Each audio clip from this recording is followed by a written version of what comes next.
세상 모든 취업 이야기 비밀노트 톡톡. 오늘은 트러스트원 컨설팅의 차재영 강사님과 함께합니다. 쌤 안녕하세요. 안녕하세요. 반갑습니다. 쌤 요즘 참 바람 쐬러 가기 좋은 날씨 아닌가요? 네. 이제 진짜 가을이 성큼 다가온 것 같은 게 느껴지는 날씨인데 네. 좀 취준생 분들도 좀 머리 좀 식히러 밖에 나가고 산책하고 이런 거 좋잖아요. 좀 추천해 주실 장소 있을까요?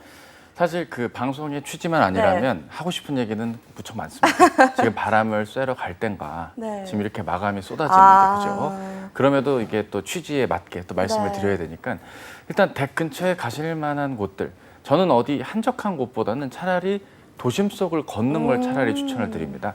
퇴근길, 어느 정도 직장인의 복장을 갖추고 퇴근하는 그 사람들의 무리를 보십시오. 좀 힐링이 되지 않겠습니까? 힐링이 안 되시나요? 네, 안 되죠. 괜한 얘기를 한 것 같은데 저는 개인적으로는 책 많은 곳에 좀 가는 걸 추천을 드려서요. 도서관, 뭐 저희 방송사 근처에도 정독 네. 도서관도 있고요. 또 삼성역 코엑스 근처에 뭐 네. 별마당 도서관 네. 뭐 이런 데들도 있어요. 네. 거기 평일 오전에 그 야구 모자 쓰고 남자 혼자 잡지 보고 있으면 그 접니다. 예, 반갑게 인사해 주시면 좋겠네요. 네, 머리가 식혀질지 잘 모르겠네요, 쌤. 지금 뭐 만나서 뭐 장소들이, 취업 네. 고민도 같이 나누고 아, 그렇게 네. 얘기 나누는 거 아니겠습니까? 네, 좀 기운 내십시오. 알겠습니다. 오늘은 좀 특별히 준비해 주신 채용 소식이 있다고 들었어요. 예, 어떤 사실 소식인가요? 뭐 네. 그렇습니다. 많은 기업들이 채용이 현재 올라와 있는데 네. 현대오일뱅크를 또 떼어놓고 설명을 안 드릴 수는 없기 때문에 네. 현대오일뱅크의 채용 소식을 준비해봤습니다. 네, 현대오일뱅크라고 하면은 좀 주유소에서 많이 볼 수 있어서 되게 익숙한 이름이거든요. 친숙한데 좀 정확히 어떤 기업인가요, 쌤? 네, 아무래도 네. 국내 정유회사 중에서 그 네. 원유 정제 사업에 필요한 설비들을 아주 최상위권으로 갖추어 놓은 그런 정유 빅3, 빅4 기업에 해당되는 회사입니다. 일반적으로 회사의 인재상에 나와 있는 것처럼 최고에 도전하는 열정적인 인재, 세상을 바꿔가는 혁신적인 인재, 정직을 실천하는 신뢰받는 인재를 추구하는 대표적인 기업입니다. 하지만 이렇게 말씀을 드리면 조금 와닿진 않으실 거고요. 네. 정유 산업의 특징상 높은 연봉을 또 보장을 하는 신임 연봉이 평균 4,700만 원대 후반으로 알려져 있고 네. 그 밖에 처해 있는 사업부의 현황이라든지 여러 가지 성과들을 봤을 땐 한 뭐 코로나 이전만 하더라도 최고의 산업군에 속해 있는 정유 산업의 대표 기업 중에 하나였습니다. 네. 하지만 코로나 팬데믹 이후 그리고 우크라이나 러시아 전쟁과 같이 외부의 일부 악재들이 좀 살아남아 있고 또 존재하고 있는 부분들 때문에 정유 산업의 현황이나 발전 전망이 어둡다고 보는 분들도 일부 계시지만 안정적으로 산업이 십수년간 아니 수십 년간 영위를 해왔기 때문에 우리나라를 대표할 수 있는 정유 기업 중에 하나, 그리고 네. 신사업도 고민하는 그런 대표 기업, 이렇게 말씀을 드릴 수 있겠습니다. 네, 그렇다면 이 현대오일뱅크와 관련돼서 좀 주목해야 될 이슈가 있을까요? 예, 이슈는 크게 네. 두 가지 정도가 일단 꼽습니다. 해당 기업이 2030 비전이라는 것을 내세웠는데요. 크게 세 가지 이슈를 내세운 게 특징입니다. 블루 수소 사업 추진. 이 블루 수소라는 게 화석 연료에서 수소가 나오는 게 그레이 수소인데 네. 그레이 수소에서 이산화탄소를 빼면 블루 수소입니다. 이 블루 수소를 2025년까지 10만 톤을 생산을 하는 것, 그리고 수소 충전소 연료전지 발전을 일구어 나가겠다. 그리고 화이트 바이오라고 해서 식물이라든지 재생 가능한 그런 원료를 바탕으로 바이오에 필요로 하는 연료가 되어주고 그렇게 생산을 하는 그런 기술의 의미를 하는데요. 네. 관련된 사업을 진출하는 것, 그리고 친환경 관련된 화학 소재 사업의 성격을 다각화하는 것, 이것이 특징이라고 할 수 있습니다. 정유 산업에 편중되었던 사업의 구조를 다각화하는 데 초점을 두고 있는 기업의 특징을 담을 수 있고요. 그 일환으로 주유소 사업도 현재 다각화되고 있다는 기사를 올해 봄부터 만나볼 수가 있었습니다. 네. 편의시설 그리고 중고 거래가 가능한, 즉 주유소가 중고 거래의 어떤 플랫폼이 되는 역할이 되는 거겠죠. 그리고 프리미엄 손세차 서비스 카샥샥 뭐 이런 게 있다고 하는데 검색을 통해서 만나볼 수도 있고, 오일뱅크 관련한 이야기를 1시간, 2시간 이야기해도 빠듯하지만 네. 5석까지 만나봐야 되니까 이 정도 해도 될까요? 네, 알겠습니다. 그럼 이번 현대오일뱅크의 채용 소식을 좀 자세하게 만나볼까요? 네, 네. 지금 뭐 준비된 화면이 있는지 모르겠지만 모집 분야가 네. 총 3개의 회사에 나와 있는 주요 직무들마다 오픈이 되어 있습니다. 현대오일뱅크, 현대케미칼, 현대코스모의 채용 소식들이 지금 또 화면에 나왔네요. 각각의 직무들이 분야별로 나와 있는 게 특징인데요. 경영 일반의 경영 지원은 사실상 직무당 1명 뽑는다고 판단하시는 게 좋을 겁니다. 트레이딩이 아무래도 메인이 될 것 같고요. 엔지니어 직무가 채용이 일반적으로 많이 나와 있는 게 특징입니다. 공정 관리, 최적화, 수익 개선, 원유 도입과 같이 각각의 수행 업무에서 관련 전공자를 우대하는 공정기술 생산 계획 직군이 네. 아무래도 채용의 메인이 될 수 있고요. 문과분들의 경우는 국내 영업과 트레이딩 부분에 초점을 두고 접근해 보시면 좋지 않을까 싶습니다. 네. 연구개발 직무의 경우는 석사 이상의 화공과 화학 전공자들을 우대한다고 하니까 참고해 보시면 좋겠고요. 네. 그 밖에 현대케미칼과 현대코스모 각각의 직무마다 약간명의 채용, 그러니까 뭐 많아야 두 자릿수 초반이라고 판단은 네. 됩니다만 어쨌든 현대오일뱅크보다는 조금 적은 채용의 규모가 예상이 됩니다. 연구 개발 분야에 한해서는 석사가 2년, 박사가 8년의 경력이 인정이 된다고 하니까 이 부분을 감안하셔서 적극적인 지원을 해보신다면 어떨까 싶고요. 네. 전형의 일정을 보면 9월 23일 금요일, 제 생일이네요. 금요일까지 서류가 접수가 됩니다. 죄송합니다. AI 역량 검사, 면접 네. 전형 2번, 그리고 채용 검진에 따른 입사. 전형적인 일반적인 기업들의 채용 일정을 따르고 있는 게 특징인데 네. 확실히 이제 많은 대기업들이 AI 역량 검사를 본격화해서 도입을 하고 있습니다. 대개 이맘때쯤엔 서류 검사를 서류만 쓰고 빨리 다음 기업들을 쓰시려고 하는 경향들이 있는데요. AI 역량 검사를 좀 미리 네. 한두 개 정도 회사의 모의 테스트나 유료로 테스트를 한번 받아보시거나 속해 계신 대학교의 그런 프로그램들을 제휴된 프로그램들을 이용하셔서 네. AI 역량 검사에 대한 전형에 대한 적응도 친숙도를 길러보신다면 바로 면접까지 안정적으로 좀 소화하실 수 있지 않을까 그렇게 생각을 해보게 됩니다. 네, 샤쌤 그럼 이번 채용에서 좀 주목해야 될 그런 점이 있다면 어떤 게 있을까요? 사실 다른 대기업들과 네. 다른 점은 직무를 좀 골고루 채용한다는 점이 특징이 네. 있습니다. 현대오일뱅크만 하더라도 스태프 부서부터 엔지니어 그리고 석박사 전형까지 각각의 요소마다 골고루 채용을 하겠다라는 회사 측의 채용의 의지를 좀 확인할 수가 있겠고요. 네. 전반적으로 뭐 이런 정유 회사들은 화공과 분들 아니면 뭐 지원할 데가 없겠지라고 판단할 수도 있지만 트레이딩 같은 경우는 뭐 산업공학도라든지 물리학과 분들도 쓰실 수가 있는 부분들이니까 네. 전공에 대한 무관한 부분들 혹은 다양한 직무마다 요구되는 전공들이 좀 폭넓게 포진이 되어 있다 보니까 많은 분들에게 근무의 기회가 제공이 될 수 있다는 점, 이 점이 좀 첫 번째로 볼 수 있고요. 네. 또 세 개 계열사가 그 급여라든지 복지 처우가 동일하다는 점도 우리가 좀 흥미롭게 바라볼 필요가 있습니다. 대개 이렇게 채용이 나올 때에는 네. 현대케미칼이나 코스모는 조금 이렇게 생각하실 수 있지만 네. 연봉이나 급여, 복지 수준이 비슷하다고 하니까 이러한 부분들 참고해봐도 좋겠고 AI 역량 검사가 또 예정이 되어 있다라는 점, 이 점이 좀 유의할 부분이 아닌가 싶습니다. 네, 다양한 분야에서 좀 모집을 하고 있다 보니까 좀 많은 분들이 지원을 할 것 같은데요. 그럼 저희 이제 모델 채용 톡톡이 도움을 또 드려야 되잖아요. 네. 좀 자기소개서 작성 방법을 가이드하는 시간을 가져보도록 할게요. 이번 현대오일뱅크 자소서 난이도가 어떤지 궁금해요. 이 회사는 자소서가 좀 많이 바뀌는 편이 있습니다. 네. 지원 동기를 제외한 나머지 문항들이 매 시즌마다 공채를 하고 있는데 네. 특징 있는 문항들이 나오는 게 좀 이 현대오일뱅크 자소서만의 난이도를 좌우하는 게 아닌가 싶은데요. 작년으로 제가 기억을 하는데 상반기제, 하반기제 제가 지금 생방송이라 제가 딱 번뜩 떠오르진 않아 죄송합니다만 네. 아마 작년 하반기, 재작년 하반기나 작년 상반기 정도로 제가 지금 생각을 하는데 네.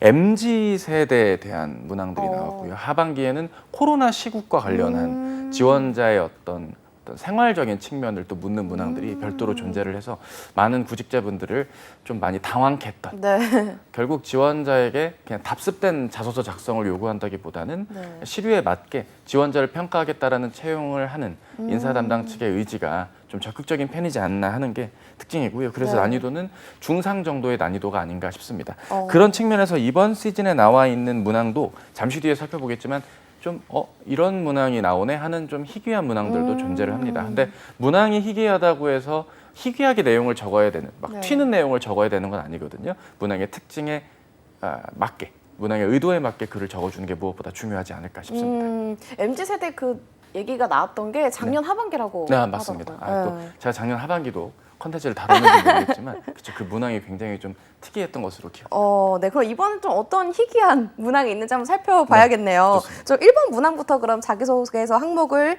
볼 텐데 좀 작성 가이드 어떻게 작성하면 좋을까요? 1번은요? 1번은 좀 그나마 우리가 자주 만나볼 수 있는 그런 지원 동기 문항이라고 볼 수 있는데요.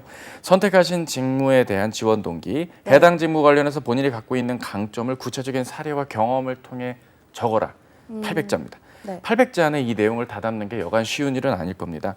근데 일단 포인트는 직무에 대한 지원 동기를 요구하고 있다고 보는데요. 문제는 다른 문항에서 회사 지원 동기를 적기 어렵기 때문에 지금으로선 회사 지원 동기적인 요소도 내포를 해서 네. 왜 하필 현대오일뱅크, 현대케미칼, 현대코스모까지 와서 이 직무를 담당을 해야 하는가에 대한 이유가 나와줘야 되는 게 1차적인 특징이라고 볼 수 있습니다. 네. 정유 산업에 대한 본인의 관심 아래 그 정유 업계 내에서 현대오일뱅크가 가는 경쟁력을 한번 판단해 보시고요. 그 경쟁력을 갖추기까지 이제 내가 지원하려는 분야, 직무의 역할이 중요하다는 것을 적어주시는 게 중요하겠습니다. 네. 그리고 그 해당 직무에 대한 강점을 적을 때는요. 네. 이 직무에서 담당해야 될 업무 내용이나 역할을 적고요. 그 역할을 잘 수행할 수 있는데 필요로 하는 조건들, 그게 내 강점이고 네. 내가 입사를 위해 준비한 노력이었다라는 걸 적어주는 게 좋고요. 사례와 경험을 적어줘야 된다는 부분인데 이걸 너무 길게 적으면 안 됩니다. 예를 들어서 내가 뭐 인턴 경험을 했다라고 가정을 해보면 네. 인턴 때 있었던 일들을 막 나열을 하면 안 되거든요. 제가 비록 트레이딩 회사였지만 이런 업무, 저런 업무, 그런 업무, 이런 업무 어떻게 이런 업무 할 때 얘긴데요 하면서 이야기를 너무 길게 말하면 굉장히 좀 설명이 길어지면서 이 문항의 의도와는 다르게 적혀지는 거겠죠. 네. 경험을 뭘로 정하는 게 중요하다기보다는 내가 강조하려는 강점을 뒷받침할 경험으로서의 역할을 해야 된다는 것도 작성하시는데 유의하셔야 되겠다 말씀을 드립니다. 네, 그럼 그게 작성 시 유의할 점일까요? 그거 말고도 유의할 건 한두 개가 네. 아니죠. 일단은 글자 수가 800자니까 글자 수에 대한 안배도 무척 중요합니다. 네. 이를테면 선택 직무에 대한 지원 동기가 산업, 회사, 직무로 엮여지는 이 과정을 얼개를 적으려면 네. 최소한 450자에서 500자 정도가 적혀져야 될 수도 있고요. 네. 아니면 내가 관련된 강점의 사례나 경험이 좀 많이 포진이 되어 있다면 앞부분을 한 350자에서 400자 정도, 뒷부분을 한 450자에서 뭐 전후로 이렇게 좀 작성을 하시는 글자 수에 대한 안배가 무엇보다 중요할 것 같고요. 만약에 어떤 지식이라든지 전공 강점을 발휘하겠다라고 한다면 전공 때 배웠던 지식만을 나열하면 안 되고 네. 그 배웠고 익혔던 내용이 실제 업무를 수행하는데 어떤 도움이 될 것이다. 네. 어떠한 역할을 하는데 보탬이 될 수 있다라는 걸 내가 알고 있다. 그러한 뉘앙스로서 이야기도 나와줘야 된다는 네. 걸 말씀을 드립니다. 서류가 서류 통과용의 목적이 아니고요. 향후 면접 전형의 질문의 어떤 지표가 될 수도 있습니다. 저는 A 과목과 B 과목 등 다수의 전공 과목을 이수했습니다. 라고 이렇게 적기만 하고 끝나면 네. 면접 때 물어봅니다. 자네가 여기 적은 이 전공에 대해서 알고 있는 용어나 개념 설명 좀 해보게. 제가 다소 긴장을 해요. 뭐 이러면 이제 면접 분위기가 굉장히 좀 아이저기 하겠죠. 어쨌든 그런 점 유의해 주실 것을 부탁드립니다. 네, 알겠습니다. 그럼 이어서 2번 문항도 살펴볼게요. 2번은 좀 어떻게 작성하면 좋을까요, 쌤? 예, 2번 문항은 조금 느낌이 문항이 약간 날것의 워딩이 네. 들어가서 이게 자소서인가 싶을 느낌. 지금 화면에도 나와 있죠. 일상생활이나 학업, 업무 수행 중 기존에 하던 방식을 탈피하고 새롭게 시도하여 성취 실패했던 경험을 써라. 역시 800점입니다. 네. 이 문항은 쉽게 말해서 성공 혹은 실패 경험인데 그중에서도 기존에 하던 방식을 탈피하고 새롭게 시도를 했다. 즉 창의적, 개선적 사고를 묻는 문항입니다. 네. 일반적인 다른 대기업들은 창의적, 개선적 사고를 발휘했던 경험을 쓰세요라고 하는데 그렇게 쓰면 대부분 앞부분에 어떤 상황적인 설명을 많이 하는 경우들이 많습니다. 네. 지난 학기 2학기 때 K 컬처의 미래라는 전공 수업의 기말 과제 발표 때의 일이다 하면서 벌써 100자를 잡아먹는 안타까운 일들을 많이 보는데 그거를 방지하고자 무료 회사 측에서 이렇게 친절하게 가이드라인을 하고 있습니다. 네. 기존에 하던 방식을 탈피하고 새롭게 시도. 결국 기존에 하던 방식이 비효율적이고 해왔던 것들에 대한 고민이나 통찰 없이 답습을 하는 형태로 무언가 과제를 했거나 인턴 근무를 했거나 특정한 역할을 하거나 아이디어를 내는 과정이 고리타분했거나 했던 그런 느낌의 워딩이 문단의 초반에 좀 들어가줘야 된다는 걸 말씀을 드리고요. 어떠한 방법의 비효율, 부족함을 내가 느꼈다. I got it. I felt it. 이게 문제임을 깨닫고 네. 새로운 방향을 도입해야 되는 게 어떨까라고 확인을 하여서 그 다음에 이야기가 나와주는 거겠죠. 네. 이를테면 어떠한 프로젝트를 수행할 때도 기존에는 이런 방법을 했으니까 그렇게 하자. 그렇게 했던 부분을 이대로 하는 게 과연 이 프로젝트의 취지와 방향에 맞을까? 그리고 시간적인 부분에서는 비효율이지 않을까라고 내가 느껴서 다양한 각도로 고민한 끝에 새로운 방법인 B를 한번 제시해 보았더니 그것도 괜찮은 방법이겠네 라고 시도를 했던 쪽. 이런 플로우로 이야기가 나오면서 마지막에 교훈까지 네. 이야기가 마무리되면 좋겠습니다. 네, 이번 문항 작성할 때 좀 유의할 점 있을지 궁금해요. 예, 유의할 점은 두 가지입니다. 네. 하나는 억지로 입사 후 포부를 적어야 될 의무는 없는 겁니다. 이 문항 그 어디에도 입사 후에 이러한 맞아요. 개선적인 마인드, 그쵸. 네. 뭘 해야 되는지에 대한 얘기가 안 나왔잖아요. 그거를 억지로 적는 바람에 내용에 좀 이렇게 부족함, 좀 뭔가 불충분함 네. 이런 내용들 문항에서 요구하는 조건을 못 채우면 그것도 문제니까 네. 그 점을 유의해 주시고요. 한 가지만 더 본다면 이런 일을 할 땐 가능하면 프로젝트를 했던 일이나 과제를 수행했던 일과 같이 네. 단체 활동 속에서의 이야기가 좋지. 지극히 개인적인 어떤 케이스나 사례 가지고 이야기를 한다면 확인도 불가하고요. 이 문항은 결국 입사 후에도 이러한 개선적 마인드가 실제 업무를 수행하는 데 발휘될 수 있는가를 보기 위한 것이기 때문에 개인적인 경험 내에서의 활동은 조금 어렵지 않을까 그렇게 네. 생각을 해보게 됩니다. 이어서 3번 항목도 살펴보도록 할 텐데요. 아마 3번 항목이 조금 희귀한 항목이 아닐까 싶어요. 읽어보면 5년 안에 꼭 잃어보고 싶은 버킷리스트를 생각해보고 그 이유에 대해서 기술해주세요입니다. 좀 어떤 작성 전략이 필요할까요? 예, 문항에서 이렇게 버킷리스트라는 단어가 나왔으니까 네. 버킷리스트에 대한 본인만의 정의를 먼저 내려주는 게 좋습니다. 여러분은 근데 사실 버킷리스트라는 게 있으신가요? 뭐 있을 수도 있고 없을 수도 있죠. 네. 근데 있는 분이라면 그 버킷리스트가 뭔지를 정말 적어야 됩니다. 다만 이건 어디까지나 글로 설득을 하는 취업 전형에서의 글이라는 점을 네. 감안하셔야 됩니다. 저는 돈을 많이 벌고 싶어요. 저는 사회적 지위를 누리고 싶습니다. 라는 건 개인의 영역이지 내가 취업을 하는 글에는 들어가 있으면 안 된다는 것을 말씀을 드리고 싶고요. 결국 지원자의 좌우명이나 가치관적인 측면에서 이 버킷리스트에 해당되는 요소를 네. 현대 오일뱅크의 산하 관계사들 포함해서 네. 입사한 후에 특정 분야나 구성원으로서 이걸 어떻게 소화해 나갈 것인지에 대한 것을 묻는 문항이다라고 볼 수 있습니다. 직무 담당자로서 나의 어떤 포부를 담는 것도 하나의 방법이 될 수 있을 텐데요. 5년 안에 어떤 직무에서 내가 이런 역할을 하겠다라는 단편적인 것보단 네. 이 역할을 수행하는 것을 통해서 나 개인으로선 이러한 성장과 역량 제고를 나의 역량 제고에 따라 회사 발전적으로는 이러한 부분들을 그리고 우리 둘 다의 발전을 통해 내 버킷리스트인 땡땡땡을 이루어 나갔으면 좋겠다 하는 부분들로 이야기가 채워나가면 좋겠죠. 네. 단순히 그냥 나는 전공을 살리고 싶었기 때문에 전공 살리기가 저의 버킷리스트예요. 이거는 버킷리스트가 해당이 안 되는 겁니다. 그렇죠. 이를테면 내가 어떠어떠한 분야의 스페셜리스트가 되겠다라는 게 만약에 버킷리스트라면 그 부분을 채워주는 게 좋을 텐데 유의할 점이 굳이 있다면 에이 뭐 그게 뭐 버킷리스트겠어? 네. 뭐 이렇게 판단을 하실 수 있는 게 어쩌면 버킷리스트가 될 수도 있는 거고요. 본인 딴에는 그게 버킷리스트라고 생각하신 게 이번 채용 게임에는 버킷리스트가 아닐 수도 있다는 것. 네. 이런 좀 너무 지나친 추상적인 것과 지극히 개인적인 영역의 것만 유의하고 감안을 해주시는 게 무엇보다 중요하지 않을까 싶습니다. 네, 그럼 마지막으로 4번 항목도 살펴보도록 할게요. 연구개발 지원자에 한해서 작성해야 하는 문항인데요. 좀 차별화된 자소서 작성을 위해서 어떤 점을 주의하면 좋을지 좀 팁을 주시면 좋을 것 같아요. 세부 전공 또는 논문에 대하여 간략히 기술해주세요입니다. 어떻게 작성하면 좋을까요, 쌤? 일단 논문의 제목과 서론을 좀 짧고 간결하게 적어주는 게 중요하고요. 본문 내용이 가장 많이 기재돼야 되는 게 포인트입니다. 연구하고자 했던 내용에 대한 부분을 상당 부분 할애해 주시고요. 연구 방법과 성과를 후술해주는 이런 일반적인 플로우로 적어주는 건 중요한데 연구하고자 했던 내용, 방법, 성과 이 부분에 많은 할애를 해주셨으면 좋겠고요. 네. 뭐 글자 수에 대한 게 3,000바이트 정도니까 한 뭐 800여 자 정도 남짓 혹은 네. 그 이상 한 글자가 3바이트 기준이라고 한다면 네. 뭐 한 850자, 900자까지도 기재가 가능하니까요. 글자 수를 개의치 마시고 쓰실 수 있는 부분들을 일정 부분 기재를 해주시면서 네. 면접 질문의 도구가 될 수 있는 전형적인 문항이니까 이 점을 유의해 주신다면 좋지 않을까 싶습니다. 네, 4번 문항도 작성할 때 좀 유의할 점이 있다면 좀 알려주시면 좋을 것 같아요. 예, 뭐 본인의 전공에 대한 부분들을 상세히 후술을 해야 된다거나 조금은 평가에서 하고자 하는 내용인 연구하고자 했던 내용과 연구 방법 부분이 아닌 네. 그 앞단에 많은 비중을 할애한다면 좋지는 못할 것 같고요. 글자 수가 너무 또 적어도 문제가 될 수는 있거든요. 네. 최소 500자 이상은 기재를 해주셔야 된다는 점도 유의해 주시면 좋겠습니다. 네, 알겠습니다. 이후에 있을 채용 전형 관련돼서도 좀 소개해 주실 사항이 있으면 소개해 주실까요? 예, AI 역량 검사에서도 네. 분명히 지원자의 경험을 묻는 문항들이 나올 수가 있습니다. 그러한 부분들에서 내 경험을 효과적으로 말해주는 것도 무척 중요하겠고요. 그 이후에 있는 면접들도 일반적인 직무의 네. 역량을 파악하는 것부터 지원자의 경험이나 주로 프로젝트라든지 단체 활동 내에서 지원자가 어떻게 역할을 수행했고 그 과정에서 어떤 강점이 발휘되었으며 성과가 어떠했는지 최대한 객관적으로 판단을 하고자 하는 부분들도 네. 많은 면접 기출들을 통해서 현재 확인이 되고 있거든요.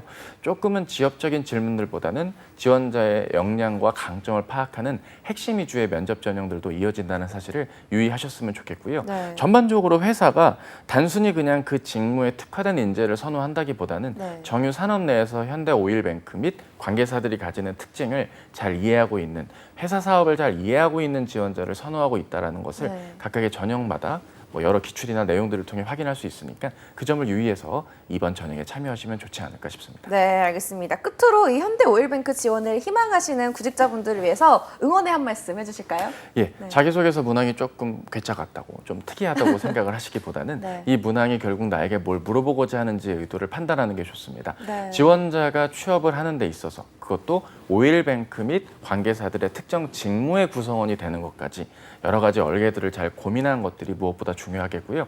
지원자 본인만의 가치관을 잘 정립하신 분들께 좋은 결과가 있다는 건 비단 이 회사뿐만 아니라 많은 기업들이 지금 구직자분들께 가치관적인 질문들도 함께 묻고 있는 문항들이 점차 늘고 있는 추세입니다.